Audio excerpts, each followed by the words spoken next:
This is Robert Montgomery speaking. From the nation's capital has come a new epic of American courage and sacrifice, America's greatest adventure in polar exploration.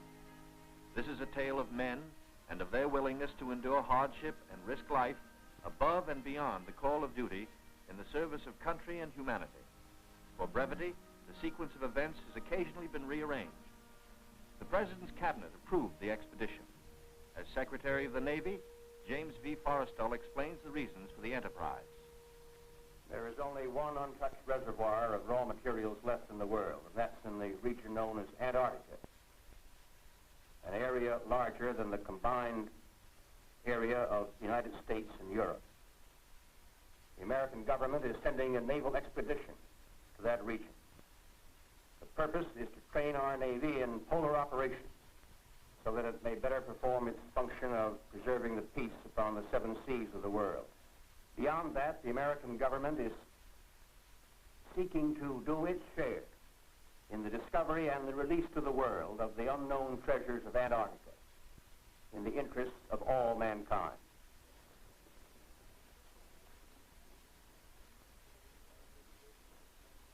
Sums up to this, gentlemen. The Secretary has approved our plans, confirming you, Admiral Byrd, as the officer in charge of the expedition, and you, Admiral Cruzen, as the task force commander. And we get everything we need. That makes Operation HIGHJUMP the greatest polar expedition in history. Admiral, time is going to be our greatest handicap. By the time we get through this very difficult ice pack, the summer will have ended and the fall will have set in. Never before has anyone attempted to take a fleet of thin-skinned steel ships through 300 miles or more of crushing ice pack. I have great faith in your skill, courage, and determination. And now, gentlemen. Admiral Nimitz reviews the operations plan. The expedition will comprise 3 groups: a central land plane group to explore the interior from Little America, and 2 seaplane groups, the eastern to map that half of the continental shoreline, and the western to map the opposite coast of Antarctica. After the original orders have been issued, 3 months of planning are needed to organize the giant venture. This is Robert Taylor speaking. At the world's greatest naval base, Norfolk, Virginia, ships of the Central and Eastern groups are loading. The flagship, Mount Olympus, equipped with powerful radio and radar, will serve as the leader's voice of command. Admirals Byrd and Cruzen come aboard to check staff preparations, food, fuel, and clothing for 4,000. Byrd greets out the expedition. Not a few vessels, but a fleet. Officers and men, not hundreds, but thousands, and pilots by the score. The Chief of Staff, Captain Quackenbush, calls up the fleet's youngest recruits to meet the admirals, who name them Running Jump and High Jump. The pups are unimpressed by rank. Running Jump, New Hampshire, where sailors are learning the art of navigating dog sleds. Everything happens to sailors. But soon they come to understand and to love the Huskies. They watch their dogs carefully to see that they have enough to drink and enough to eat, and always at the right time. The dog watch bluejackets practice the patient care that will keep the dogs in prime form. Not only food, daily attention to their eyes so that they may not suffer the dreaded Arctic snow blindness, and the inevitable vitamin pills that even dogs can't escape these days of ABCD health. The boys learn all the tricks. Tickling of the throat and a pat on the nose gets the pills down. The dog sleds are the small boats of the Antarctic. Each carries 600 pounds, with 10 dogs hauling. Each dog's harness is tailor-made, carefully fitted to avoid the chafing that has been fatal to many a sled dog at below 0 temperatures. The Husky's paws are equally important. There are canine snowshoes, precisely notched for the pulling claws. In cut-down auto chassis, the sailor drivers finish training. Huskies so often have meant life itself to Admiral Byrd that he calls them his Antarctic Life Insurance Company. From Norfolk, Admiral Cruzen sails aboard the Mount Olympus. His crews are a cross-section of the country's manhood. Admiral Byrd will follow later in the carrier, Philippine Sea. The Coast Guard icebreaker, North Wind, powerful plow horse of the expedition, backs out. The seaplane tender, Pine Island, is first to stand out to sea. Steaming south via the Panama Canal, the fleet must cover 12,000 miles to reach Antarctica. At the 100th meridian west, the groups are to separate, and the central group proceed to a rendezvous point at Scott Island. This is Van Heflin speaking. Sailing day at Santiago finds the Western Group helicopters practicing final pinpoint landings on the newly installed helicopter flight deck of the seaplane tender Currituck. They are to serve as eyes of the fleet when it buffets through the pack ice, and when need be, to go on rescue missions. For exploration, 3 Martin Mariners, called PBMs, with a flight range of 3,000 miles, are spotted aboard the Currituck. Ships of the Western Group will proceed 10,000 miles south to the Balleny Islands, 860 miles to the west of Little America. Aboard the Mount Olympus, now heading south in the Pacific, Admiral Cruzen gives a traditional command, and up goes a strange flag. The Jolly Roger, signifying the crossing of the equator and authorizing the ancient shenanigans of the sea, whereby all landlubbers are painfully presented at King Neptune's court. The veteran shellbacks copperplate the pollywog's interiors with a mixture of cylinder oil and chewing tobacco. Next, the pollywogs must kiss the boatswain's belly, the only kiss they'll have for many a long month.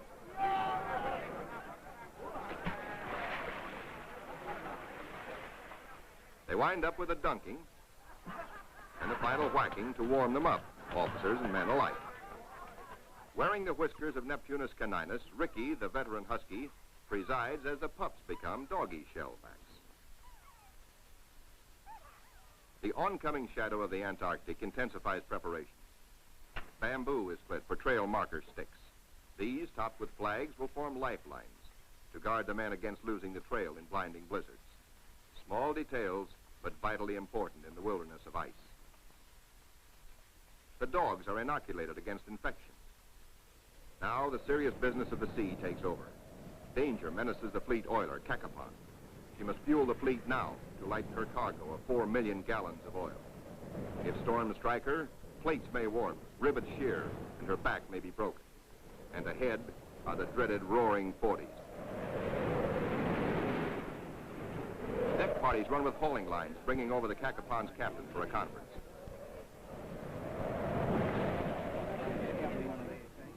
The ships are still on course, forging ahead, but the Cacapon's salty skipper smells storm coming. Few ships travel this lonely ocean, so there are no weather reports. We've got to finish this job fast, he roars, or we'll be caught in a stiff blow. And blow she does.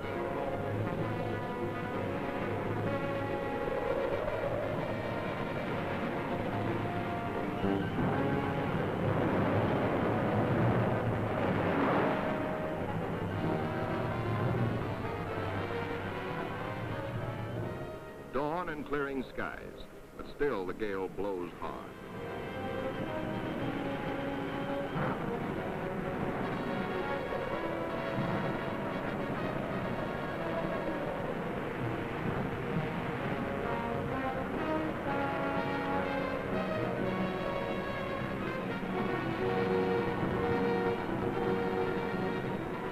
Aboard the seaplane tenders, rolling decks imperil the big seaplanes.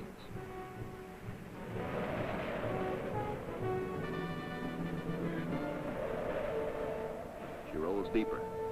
A sudden lurch. The Navy cameraman taking these pictures is thrown, his leg broken.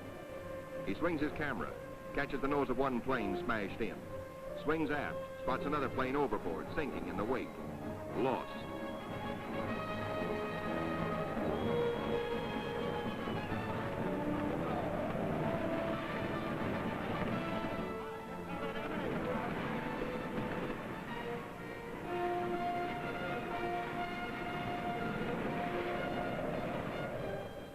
There's no loss of life, but below, in sick bay, the surgeons are busy with the injured.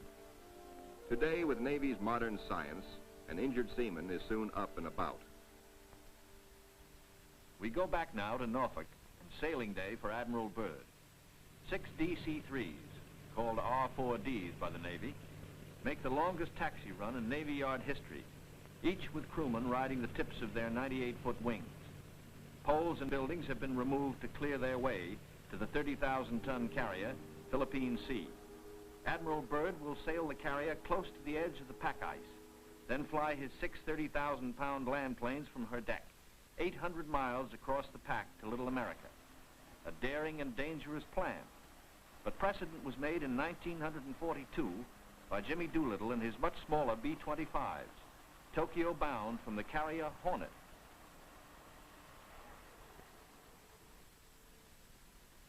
As the Philippine Sea sails on her 10,000-mile voyage, the advanced group under Cruzen has voyaged far south. They sight their first icebergs just above the Antarctic Circle. Careful bearings are taken, for the hulls of these ships are no thicker than was the steel skin of the Titanic. The treacherous ice is the enemy now as then, but danger is the sailor's business. His delight is in preserving home traditions, the Christmas tree and Christmas dinner.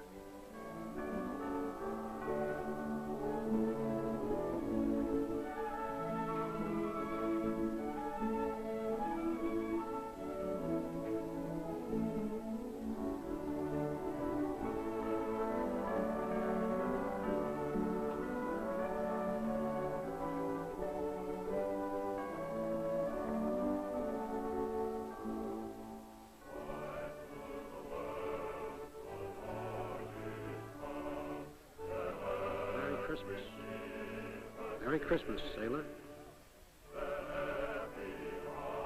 Merry Christmas.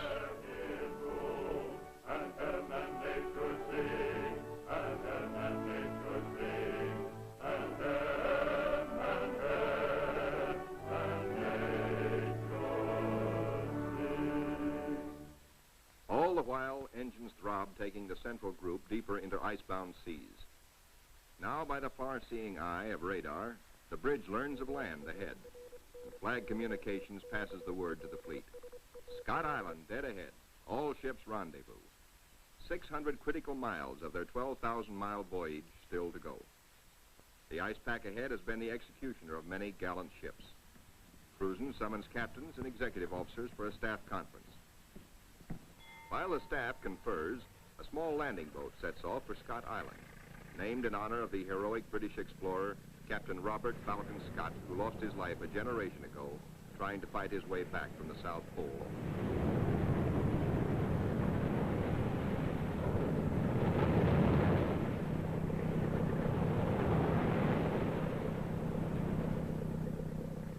In such surging seas, landing is impossible. The boat heads back for Mount Olympus with serious news. Cruzen must abandon his plan for a weather station here on this rugged submarine mountain. Time presses hard. With his operation officers, Cruzen transfers his flag from Mount Olympus to the Coast Guard icebreaker, North Wind, for she must take the lead, cut the channels. Admiral Cruzen's battle now begins. Through 600 miles of peril, the Admiral must bring his ships to the open Ross Sea, and thus to the Bay of Whales and Little America. Cruzen signals, "Follow me," and sets a careful course past icebergs. "There she blows," sings the lookout. "There she breaches," close aboard.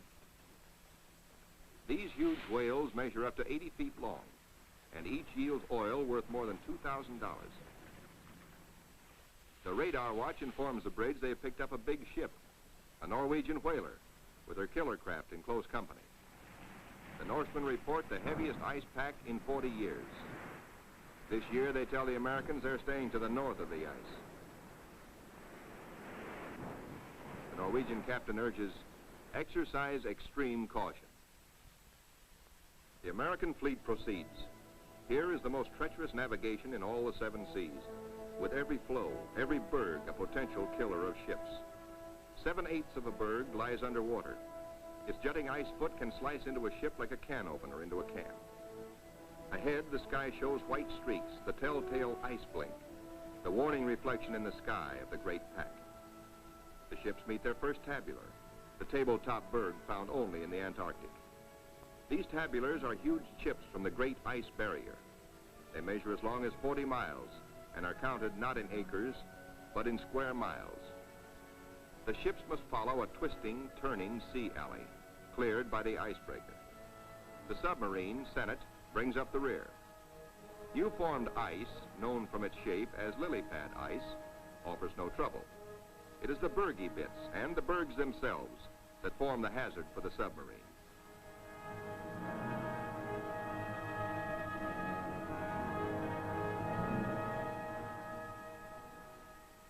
A little Adderley penguin comes aboard as pilot, rides the deck for 2 solid days. Navy cameramen find new subjects, a group of emperor penguins feeding in the lead.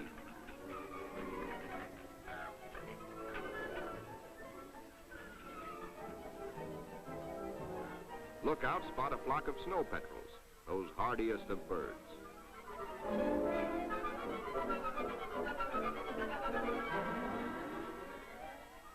Admiral Cruzen orders reconnaissance by helicopter and himself boards the plane as observer. For the first time, the helicopter serves as the eyes of the fleet to scout out a way through the ice.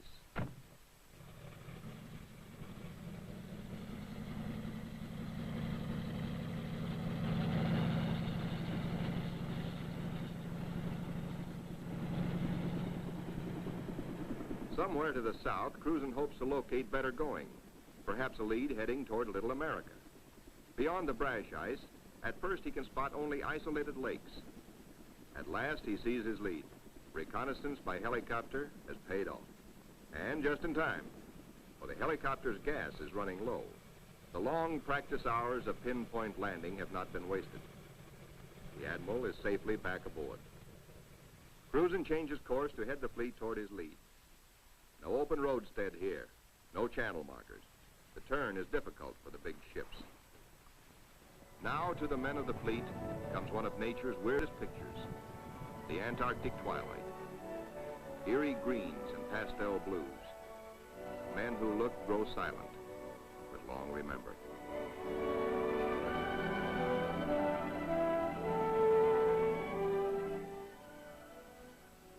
Nor will they forget the dawns and the seals.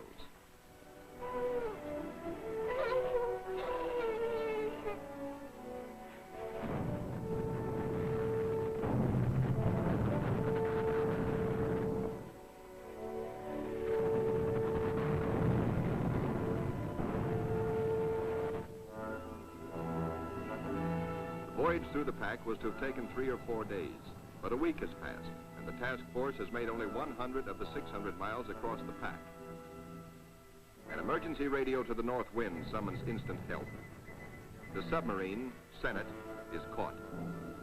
The jaws of 2 ponderous pressure flows have closed in, locking her in a white vice. The submarine is in acute danger of being sunk.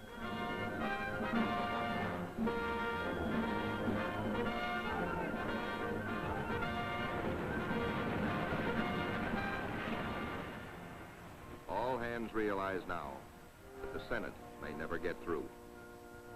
Cruzen signals, resume course.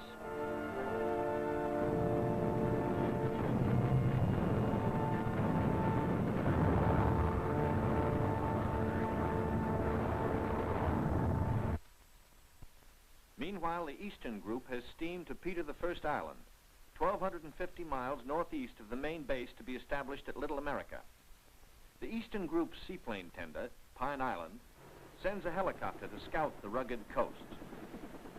Hope is fulfilled when she relocates Scott's 37-year-old camp.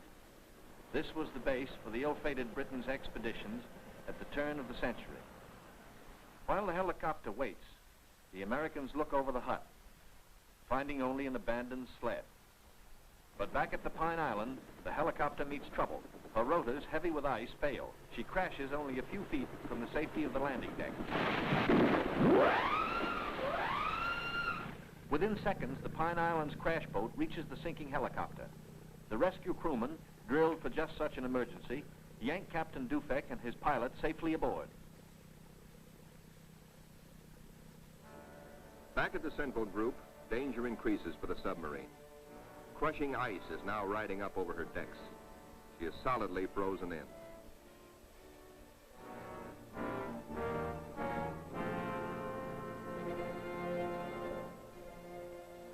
Senate's situation is desperate. Clearly, she cannot undergo further risks. There are 85 men aboard. The ice locking her in is a solid pressure field spotted with bergs. She must be taken back. The north wind cannot get the fleet through if constantly halted to rescue the submarine.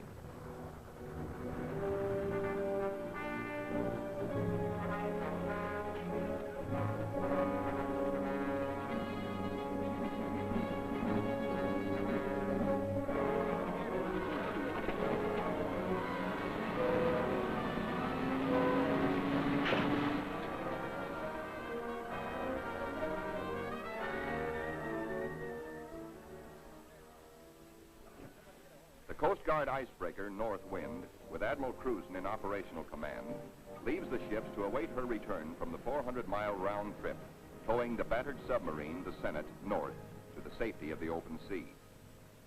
1,200 miles to the west, 10 men set out from the western wing of the expedition on a hunt. For one of the seaplane tender Currituck's missions is to bring back specimens for the Federal Fish and Wildlife Commission. The marine marksmen storm the ice floes. These seals are armed with tiger-like jaws, easily capable of mangling a man's arm or leg. The men risk the slashing jaws of the master bull himself. He's no calf, he fights to kill. Once secured, he finds out for the first time in his life what it's like to be petted. That's not so bad. They total up their catch for the scientists back in Washington. 6 leopards and 1 rare Ross seal. The first Antarctic seal ever to fly through the air with the greatest of ease in a cargo net. 3 days later, disaster presses close to the ships of the Central Group, helpless without the icebreaker. Their 2,000 men are marooned in a frozen sea.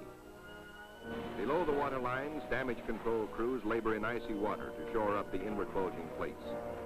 The lives of all hands are at stake.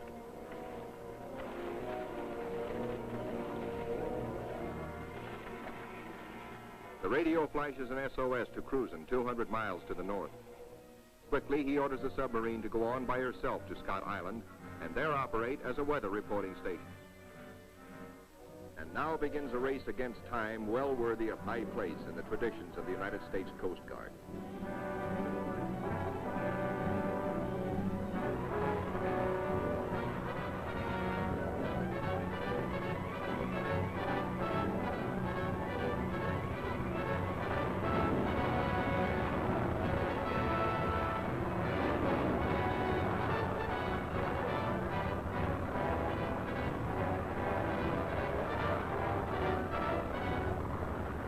Cruzen receives black news from the flagship, Mount Olympus.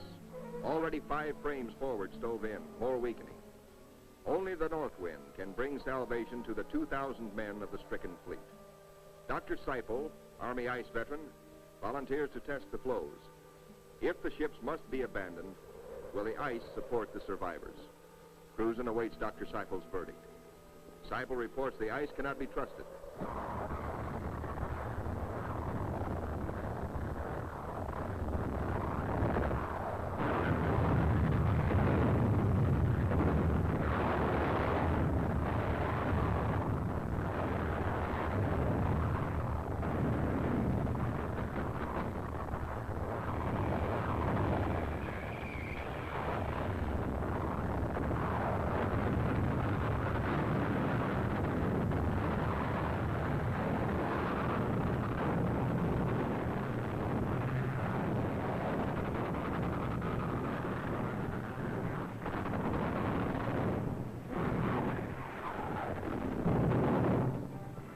With only 2 miles to go, the icebreaker is hemmed in by ice 20 feet above water, 50 feet below, in an area as great as 100 acres.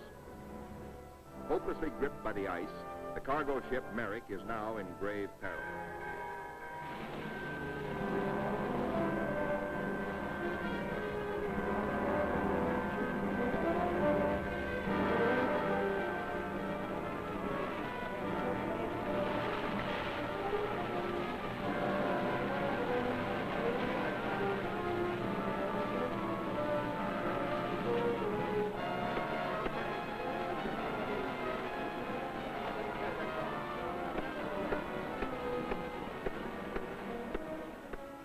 the icebreaker, the fleet is now in sight over the pressure ridges. The desperate struggle of the north wind to reach them seems hopeless at times. The icebreaker counts her gain by yards now. Captain Thomas dares passages that normally he would avoid. It's the critical last round, a straight-out slugging match.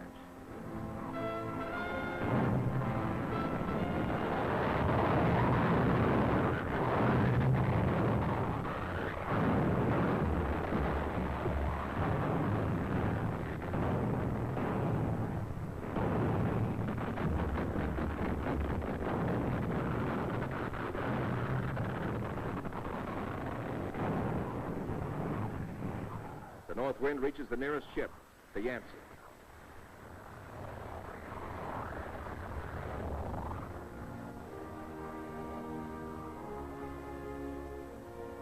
The Coast Guard icebreaker, North Wind, commands the only power operating in the whole frozen fleet. The Yancey and her 500 men are saved.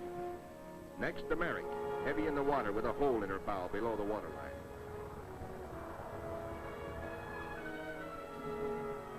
The north wind reaches the flagship, Mount Olympus, cuts her free.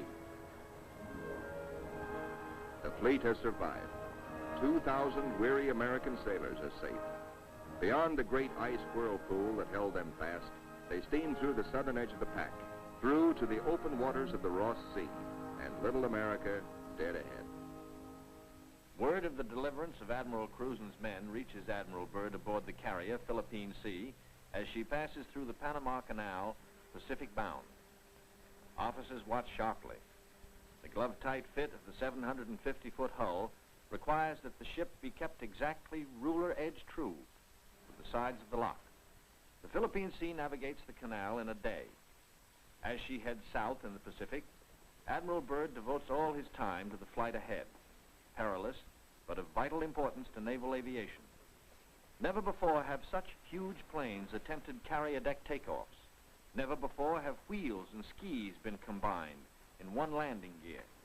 The wheels for deck takeoffs and the skis for landings on ice. The grave risk is that one may interfere with the other and bring disaster.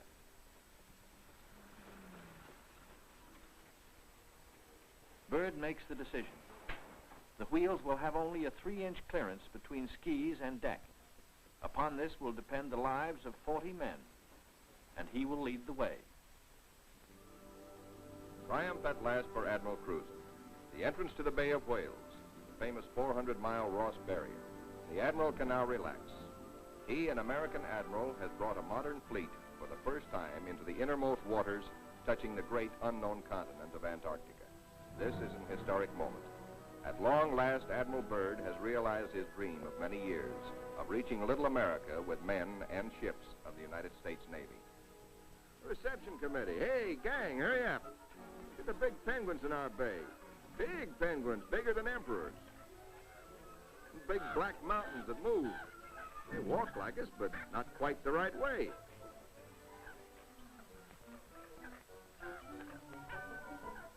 Come on, gang. We gotta go see what gives.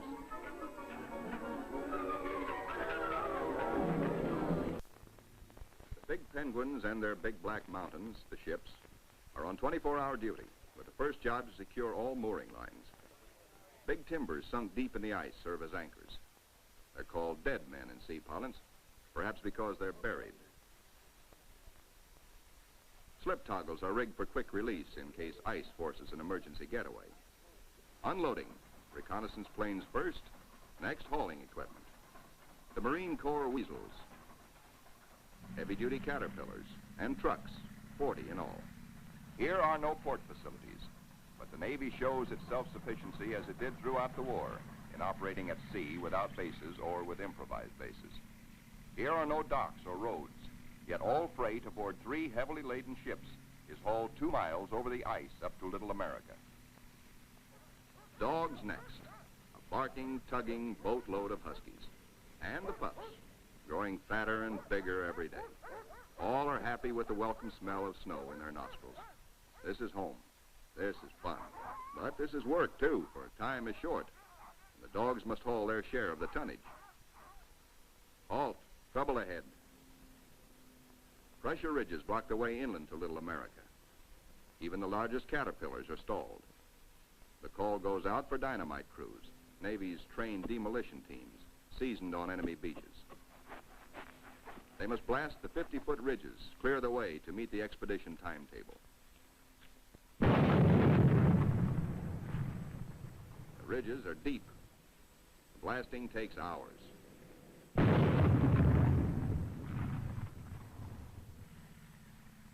Seabees and their bulldozers follow, smooth out the road for the big cats. In 2 hours, they bridge crevasses 100 feet deep. And so 10,000 tons of gear, brought down by the cargo ships, start moving up to Little America. Work goes steadily forward. Seabees, with all hands helping, use every one of the 24 hours of daylight in the South Pole summer. Caterpillars with snowshoe oversized treads accomplish in hours the work that in old days hundreds of dogs could do only in weeks. Airstrips, smoothed out with drags, take high priority. Byrd has flashed word from the Philippine Sea, now standing by off the pack ice, that he's ready to fly his R-4Ds in. It's up to the work parties to make up the time lost in the pack ice. Up to these men to work while gusty winds drive flesh-cutting gravel-like snow across the open, or to dig deep for storehouse foundations. Food dumps grow steadily. Here is the favorite hangout of the veteran husky, Ricky, born at Little America 12 years before, and still hungry. Each hour brings other buildings to completion. Knockdown Wanigans grow magically, and the Air Headquarters Quonset is ready. Snow blocks are dug out for windbreaker walls. These blocks are the adobe of Little America. Good idea, squawks the sidewalk superintendent of the base. Good idea. These big penguins do right well to bear in mind that when she blows down here, she's liable to blow your eyelashes off. The little Adderley shows no fear. What? Smoke? Silly idea. The ships are all but empty. The Caterpillars and Go Devils live up to their wartime good name. Within 70 hours, the Seabees are hauling in the last 500 tons of essentials. Only a few more cases to be broken out. The local waterworks is the pride of the Seabees. 3 GI cans of snow produce 1 can of water, purest in the world. You keep your furnace going, which makes steam, which melts snow, which makes water. Simple. Simple once CB Engineering in Washington had figured it out before ever the first ship left port.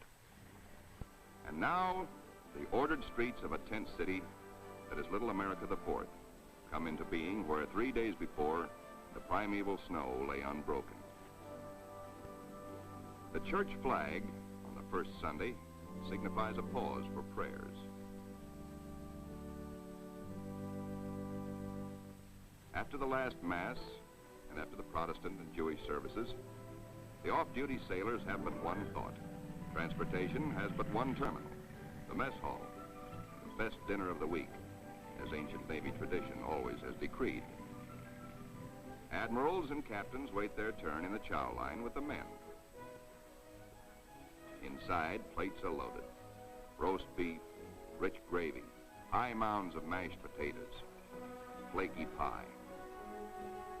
Life looks up again. A cigarette, good coffee. 5 miles east of Little America, a seal herd, 500 strong, has its feeding ground amongst pressure ridges and in deep crevasses. Ricky, as a pup, played the game of run, seal, run, and he hasn't forgotten. The seal wallops with his tail. Ricky's 12-year-old teeth are not so good on the slippery, wet hide of the 600-pound Waddell. Mr. Seal decides he's had enough. He scuttles down his escape hatch to the water below. Chow time. The only seals killed are for dog meat, especially good because it insures against scurvy. The pups smell their dinner coming and let their handler plainly know they want it, right now. They're only a few months old and forever hungry. Yet soon they will be pulling more than their weight in the sledge traces. They like their meat red and will fight for it. The flagship flashes word by radio to the carrier Philippine Sea, base ready, weather suitable. On the carrier, 6 planes, triple-checked, are ready for their moment of destiny. Admiral Byrd has given the pilots a final briefing. Everything depends on split-second timing. Pilots, man your plane. No 3,000-foot runway here. Only a scant 300 feet. Jet propulsion is their reliance. Crewmen attach jet containers, 4 to a plane. These JATO bottles are packed with flaming power. In the critical 10 seconds at takeoff, they give the kick-up of 2 added engines.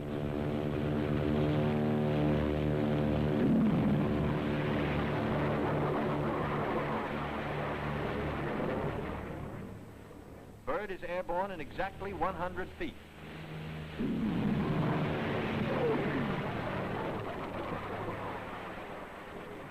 Admiral Byrd and his companion plane will try the 800-mile flight first. The others await his orders. At Little America, cameramen and Admiral Cruzen wait anxiously. And there comes Byrd. Cruzen can relax now. The skis work perfectly. The carefully calculated drag of the wheels serves only to shoot up a plume of snow. Byrd greets his son, Dickie Jr. first, here following Dad's footsteps. They watch plane number 2 come in safely. Byrd tells Cruzen, good to be home again. Cruzen has urgent news. There's a terrific storm brewing, only 10 hours more of safe flying. Byrd radios the carrier, launch all planes as soon as possible. By midnight, the Philippine Sea has the remaining 4 planes ready. They must risk a takeoff in darkness before the terror of the storm strikes.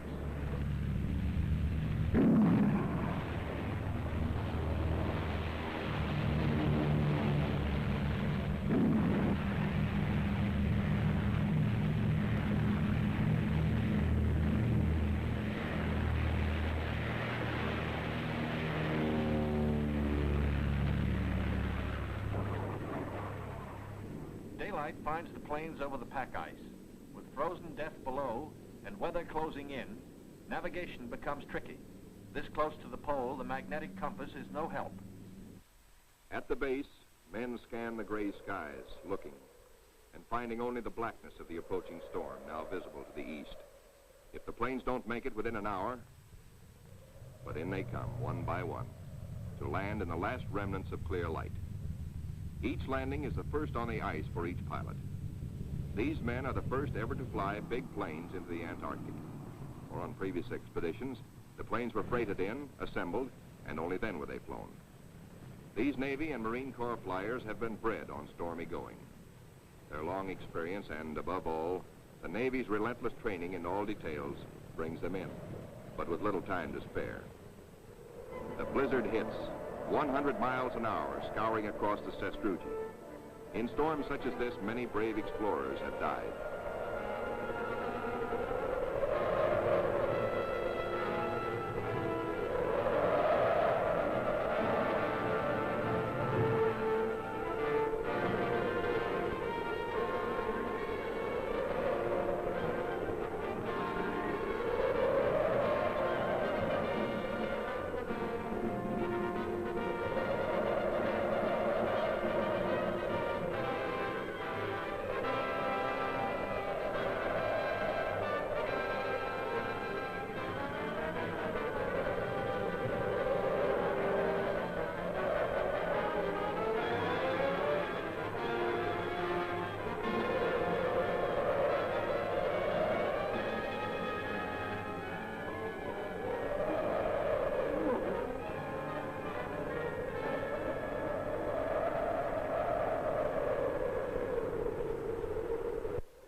With the first abatement of the storm, work parties head for the plains. The blizzard is 40 hours old. The wind has become bearable. The expedition flight schedules are days behind. They must get the heaters going, clean out the frost. The Antarctic offers no quick machine service as on standard Navy airfields. Fuel for the heaters must be hand-dragged, hand-pumped, hand-fed, with the temperature far below freezing. The chow wagon, the never-failing CB tractor, gives the work parties a lift back to the mess tent for hot coffee, food, and warmth. Only the Navy, Marine Corps, Coast Guard, and Army cameramen who made this official record know the price they paid for these blizzard films. They covered the Pacific battles for posterity. This cold day, they froze their whiskers to make these first color films of an Antarctic blizzard. Little America digs out. The planes still stand on the line uninjured. Icicles and snow to be cleared off, but no plane blown away. Lashings held. Tent City intact proved out the technique of survival evolved by Byrd in a lifetime of exploration. Not one tent went down.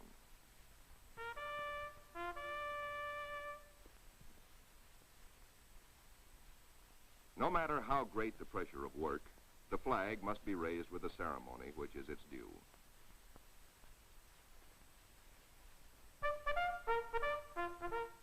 Admiral Byrd declares Little America IV in full operating commission. The Admiral and the party ride Weasels 12 miles south to visit his earliest camp, marked by the radio towers. Little America I, now 40 feet under the snows of 17 years. And above it, Little America II, 25 feet under the snows fallen since 1935. Captain Boyd, United States Marine Corps, ties on a safety line, while Admiral Byrd and 3 veterans of his previous expeditions watch.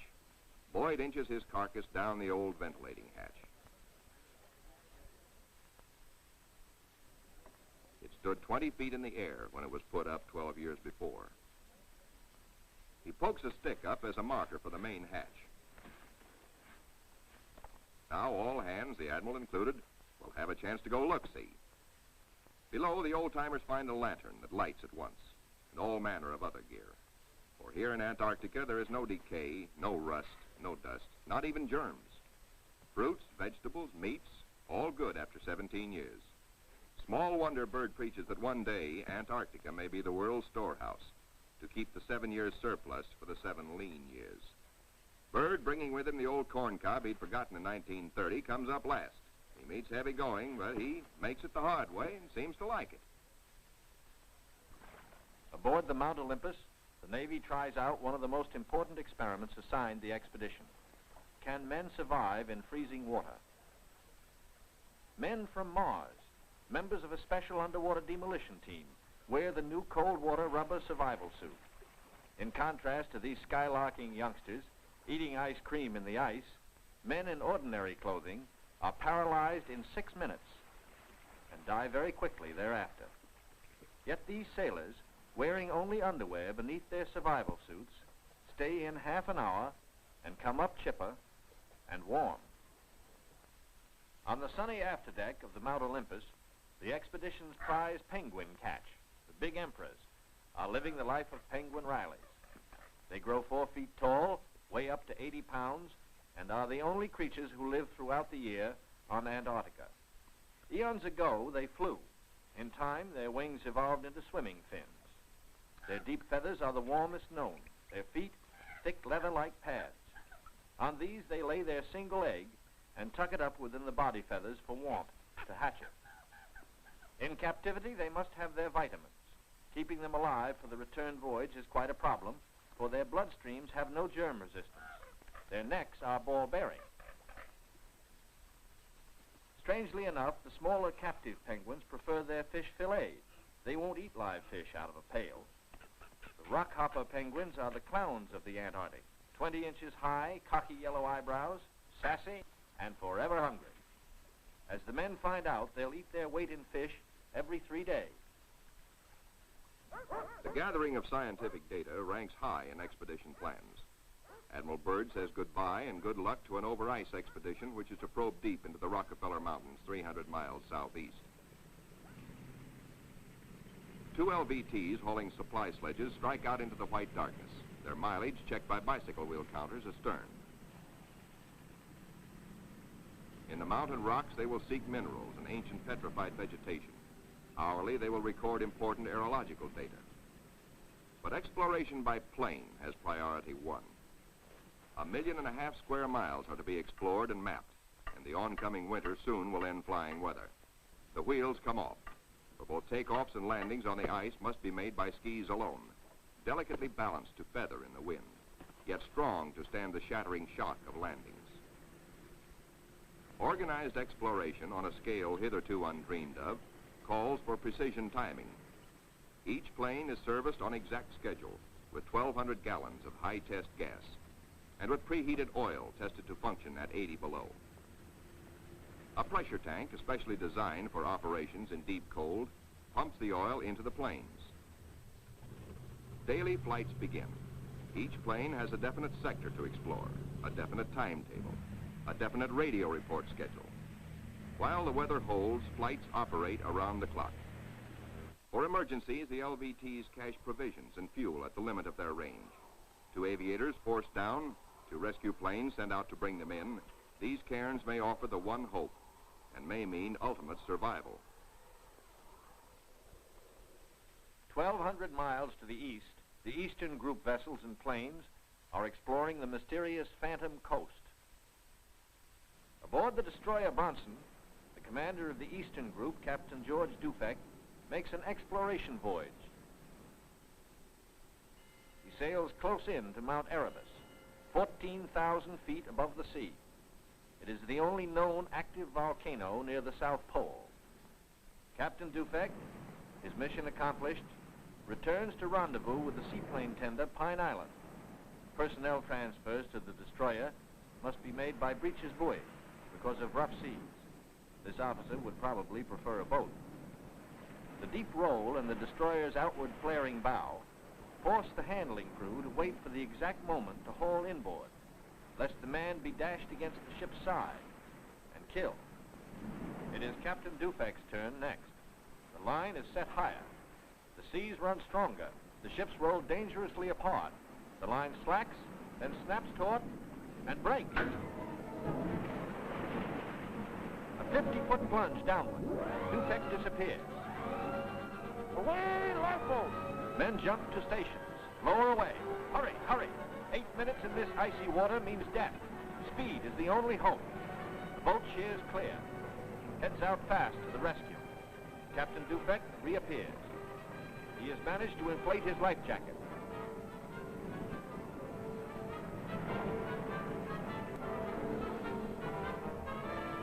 Seven minutes gone. Dufek grabs the lifeline. The seaman clutches him. By a margin of seconds, he is saved. 1,500 miles west of Little America, the Currituck and her western group are off the Shackleton ice shelf, circling the Sunset Coast. The western group commander, Captain Bond, gives pilots and plane crews a last briefing on Antarctic dangers and the technique of survival if forced down. The flight about to start is the longest and most important so far for the western group. Before takeoff, survival gear is checked. Gear to keep 9 men alive for 100 days. Food, drugs, sleds, sleeping bags. On the water, the great PBM makes her takeoff run. Her jet assist bottles blast. She lifts quickly into the air and circles the Currituck once. Jet assist bottles, their work done, are dropped and make a salvo splash. The pilot, Commander David E. Bunger, wipes his frosted windshield, a constant source of trouble in polar flying. He is over the Shackleton ice shelf, named for the great English explorer who kept returning to the Antarctic until death, so often escaped, kept its rendezvous with him. The smooth shelf roughens. Dark rocks, called nunataks, appear above the ice. Then rugged mountain ranges as far as the eye can see. Bunger leans forward in amazement. His eyes have caught a sudden and unbelievable change in scenery. The universal white has turned to chocolate brown, dotted with blue. A cameraman goes into action. 300 square miles of land without snow. Land that might be in New Mexico or Arizona. Pictures alone will prove Bunger has discovered a warm oasis in the shadow of the pole. It is for such supreme moments as this that men brave the hardships of exploration. The astounding, undreamed-of fact is that they are over a chain of warm water lakes whose shores, except for small patches, are free of ice and snow. Commander Bunger circles the largest lake in sight, 5 miles long. He comes in to make a landing. Water temperatures must be recorded. Samples taken. He finds the water fresh, the temperature 38 degrees Fahrenheit. On the shores are vast deposits of coal and of minerals of the utmost importance to civilization. Aside from their headline discovery, Bunger and his men have another good reason for hustling home to the Currituck. A long-awaited ceremony is in progress. The whole fleet awaits news of the all-Western Beard Derby. The Currituck skipper, Captain Clark, is judge. His salute of the day is... right corner, mustache, twist. The captain awards prizes to the winners, enlisted men and officers alike, the champions in the first Antarctic Beard Derby. To the most handsome, for the bushiest, to the officer who tried the hardest, to the neatest, to the most unique, to the red all-Currituckian, and to the one with the most sex appeal. At Little America, a warning sounds. The fleet is in sudden danger. It is being frozen in. It may be locked within the Bay of Whales. Here is the treacherous foe. If caught, the ships will be wedged against the barrier, crushed. Here will be the graveyard of the fleet.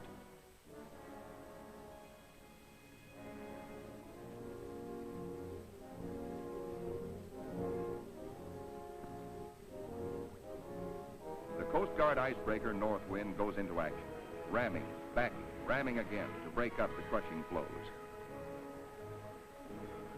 Landing craft work frantically to loosen the ice around the ships so propellers may turn without shearing off. One by one, the ships are cleared. Get underway. Byrd remains behind with 197 volunteers in grave problems. His most important exploration flights will now lack the powerful directional radio of the Mount Olympus. To get his men out, he must hope the icebreaker can crash her way back in time. Otherwise, he and his men will be frozen in for the 9 sunless months of the dark, treacherous Antarctic winter. Marooned, Admiral Byrd and his staff plan the big flight to the South Pole and far beyond. This is the culmination, the last mass flight. 4 planes spanning out over a continent of unknown territory larger than Texas, California, and Arizona combined. Over freezing wastes without people, without life, without vegetation. Nature's most formidable challenge to man. The 4 planes are gassed up. All controls triple-checked. Motors heated. For they face cold as extreme as 60 below, unrelenting, murderous. Photographic units lead the parade of science to the planes. Each is a flying laboratory. The cameras are the trimetragons and the K-17s that spied out enemy secrets during the war. Now each plane carries 250 pounds of film to record some of nature's last great mysteries. The war's secret radar magnetic detectors are here too, bolted on like bombs. In war, their electronic impulses spotted minefields buried deep under the surface. Now they will read far below the ice, detect and identify minerals, coal, iron, precious ores. Byrd gets the words, "Ready, sir." He boards the leading plane, gives the command, "Take off." Crews hasten to rock the ships and thus free the skis frozen to the ice. Now all the work that has gone before, the planning, the task of preparing ships, of training men, the perilous voyage through the ice, now all of these investments of time and sometimes of suffering are come into focus. Takeoffs were non-stop flights over the desolate, danger-studded wastes of Antarctica. Flights of great distance, the equivalent of, back at home, winging non-stop from the Canadian border to the Gulf of Mexico. Aviation is all important in the Navy's Antarctic exploration, just as aviation is all important in a modern Navy that must be strong under and above the sea, as well as on it. Out over the shelf ice, Byrd leads his 4 planes in the long climb over pressure ridge areas, heading for the polar plateau, 10,000 feet up. Below are no landing fields, only deep crevasses, pressure ridges 100 feet high, instant destruction for a plane forced down. Byrd pioneered the first South Pole flight in 1929. He applies again the practice of constant vigilance, careful calculations that assured his earlier successes. Over this cruel country, Byrd flies today at 3 miles a minute. In earlier explorations, 3 miles in 1 day was frequently the utmost for Shackleton and Scott for Britain, Amundsen for Norway, and Byrd himself for America. The Beardmore Glacier, 200 miles long, 50 wide, 1,000 feet deep, who knows? Byrd checks position by the sun compass, The glacier signals the South Pole itself. Here, Byrd drops the flags of the United Nations, carefully boxed, a symbol of America's goodwill to all nations. Now, beyond the pole, Byrd focuses his cameras and magnetic detectors on land new to him and to all mankind. In eastern group waters, the seaplane tender Pine Island swings out a plane, listed on the fleet's roster as Mariner George 1. Crew members look out. No shadow of coming disaster troubles their young faces. Captain Caldwell, observer. Lieutenant J.G. Frenchy LeBlanc, pilot in command. Lieutenant J.G. Bill Kearns, co-pilot. Ensign Lopez, navigator. And a crew of 5 take off to map the treacherous Phantom coast.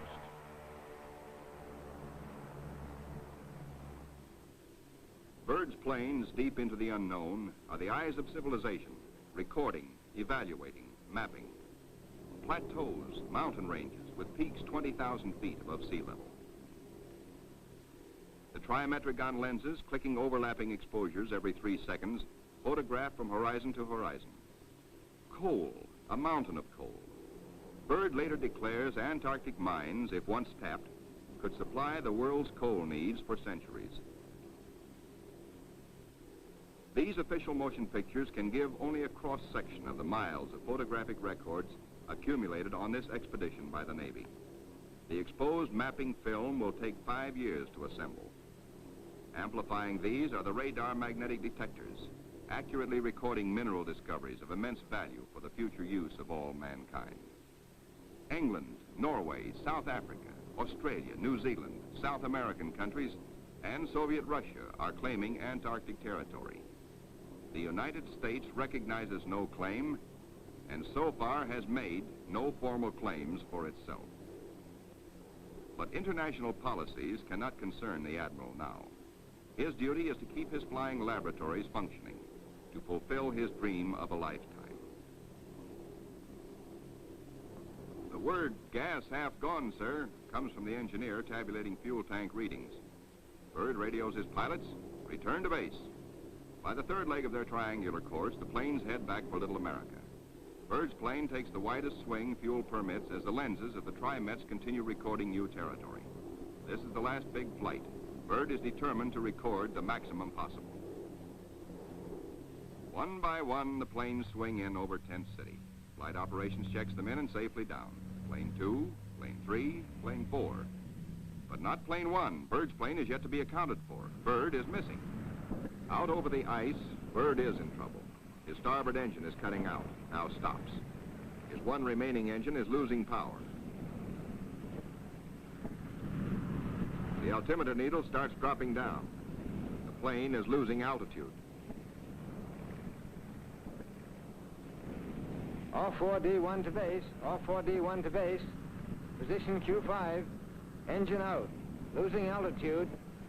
The base prepares for rescue operations.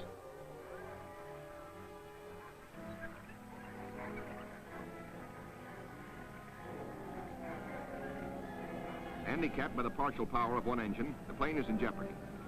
Down she drops.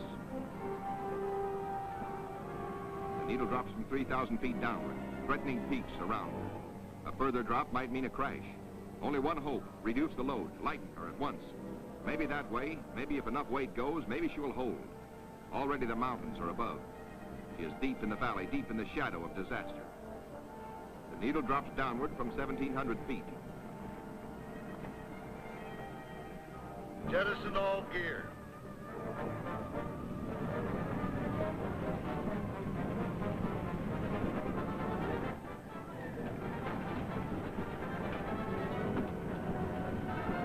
Only the precious films and records are saved. The gamble is life or death.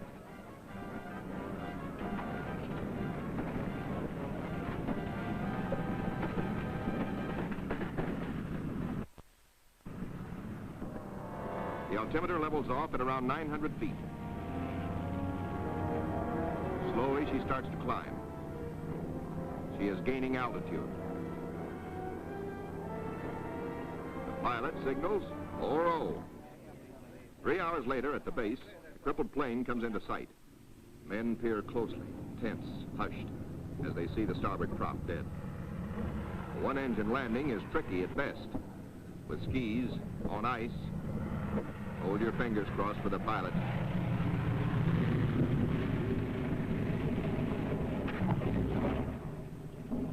Safe, safe, good going. The greatest exploration flight of all history has ended in success. The flight beyond the South Pole. The flight beyond imagination. But over the Pine Island with the Eastern Group is the shadow of tragedy. Captain Dufek flashes the word by radio. To Eastern Task Group. From Task Group Commander, Mariner George 1 overdue. This group commence standard search and rescue operations immediately.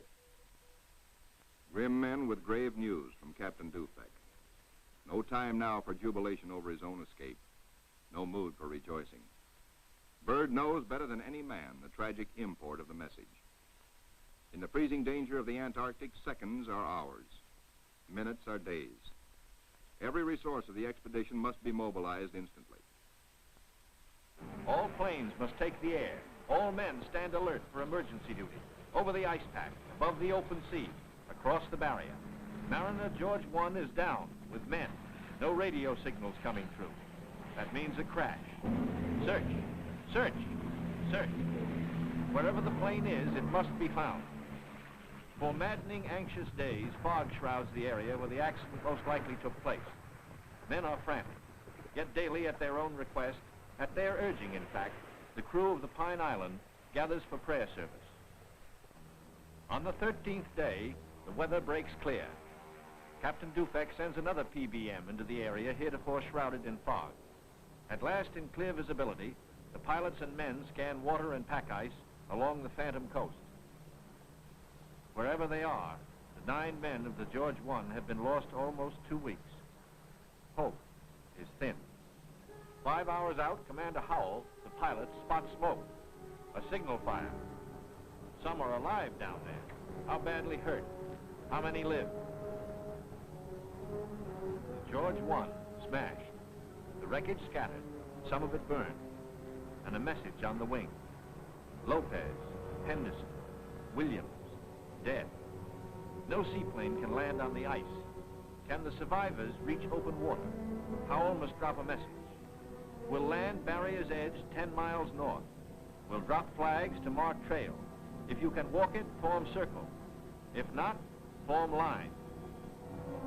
Howell knows the gravity of the decision Captain Caldwell must reach. But if the men can walk, a day may be saved. A precious day for the injured. Howell flashes the news. Captain Dufek gets the word and gives it to the Pine Island by loudspeaker. Attention all hands. This is the Task Group Commander speaking. Mariner George 1 has been sighted. Rescue operations are in progress. Howell circles his PBM over the wreckage. He watches for his answer. The huddle of men breaks apart. They've reached a decision. It's a circle. They'll try the 10-mile trek to board the PBM at the water's edge. Howell's crew have the relief gear ready now for the men below. Cargo chutes float the heavy packages down. First aid boxes, rations, skis, blankets. For men hungry, cold, hurt, and losing hope, the chutes are as lovely as shining stars. Symbols of life restored, of return to families who've been waiting and praying. Now to mark the trail. The PBM's crew have hundreds of flags, each weighted to land and stay upright. If fog should again close in on this desolate coast, there must be no second disaster, no wandering from the road to rescue. The survivors follow the trail markers. 5 able to walk, 1 on a sled, 10 miles to go. These men are marching out of the shadow of death into the sunshine of life. Aboard the rescue plane, ready to leave the barrier edge, the survivors, 6 thankful men, jerk out their story in bits and flashes. How Henderson, Lopez, and Williams died in the crash and explosion when they smashed up in milk bowl visibility. How they found scattered cans of food, a stove, and fuel to keep it going, and 1 tube of sulfur tablets, just enough to keep Frenchy LeBlanc, their gravely injured pilot, barely alive. Proudly, they tell how Captain Caldwell consulted them all in dividing their little food, how he kept watch, inspired their faith, and how they prayed as men always do when there is no other hope but prayer. Bill Kearns, co-pilot, grins hello. First off is Frenchy LeBlanc. Corpsmen carry him tenderly in a Stoke stretcher. War and Robbins pulled him out of the blazing nose of the plane, but his back, hands, and face suffered third-degree burns, and in the Gethsemane of waiting for rescue, both legs were frozen to the knees. Amputation is inevitable, but he will live. The ship's company of the Pine Island greets their skipper, Captain Caldwell, observer on the flight.